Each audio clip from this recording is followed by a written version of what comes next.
Ram Mohan Roy was an employee of the East India Company. In Calcutta. In Calcutta. And he worked on both sides. You know, he was patriotic. He loved his culture. He was certainly a very proud Bengali.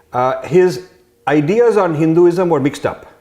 I don't think he understood Hinduism very well because he was against Murti Puja. The Christians couldn't stand idolatry, so he went along with that. On certain things he was good. He did some good work also. But you know, he was primarily negotiating within the framework of the East India Company rule, not fighting that we should get rid of them, but within the scope and umbrella of the East India Company rule over India. So he was sort of the Indian working within the colonial camp, trying to get them a better deal. So he was working on both sides. And you have to give him credit for a lot of good things he also did. He was a close collaborator of William Carey, a very notorious Baptist evangelist who started the Serampore seminary and known for all his Hindu phobia. And in many occasions and multiple times in his life, he collaborated with him. And Roy eventually moved to England, and that's where he died, and that's where he was buried. In fact, at the coronation of the British ruler, he was invited to sit along with heads of state.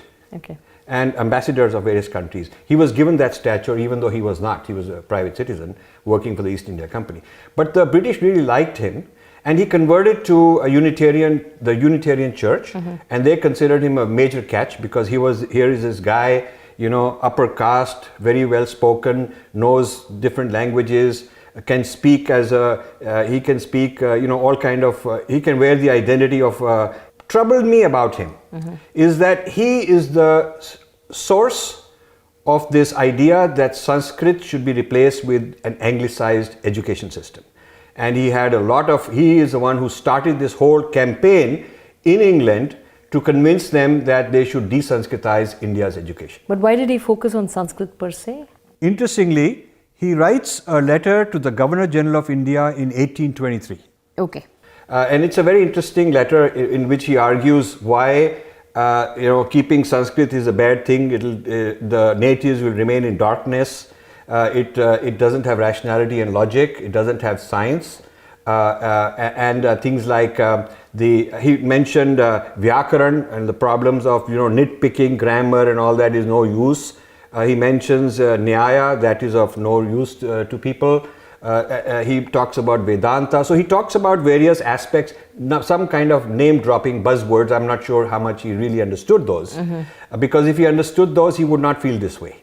Okay. So he argues, and I want to quote from his letter. His conclusion is this: the Sanskrit system of education would be best to keep this country in darkness, if such had been the policy of the British legislature. But as the improvement of the native population is the object of the British government, it ought to promote a more liberal and enlightened system of instruction, embracing mathematics, natural philosophy, chemistry, and anatomy, with other useful sciences which may be accomplished by employing a few gentlemen of talents and learning educated in Europe. Okay. In representing this subject to your lordship, I conceive myself discharging a solemn duty which I owe to my countrymen. I'm doing it on behalf of our fellow Indians. And also to that enlightened sovereign, which is the King of England, and legislature, the Parliament, which have extended their benevolent cares to this distant land, actuated by a desire to improve its inhabitants. So this is so typical. He is the prototype Brown Sahib. I mean, this is the typical sucking up to these guys, I'm so grateful, come and help us, we are not civilized, you please help us out and all that.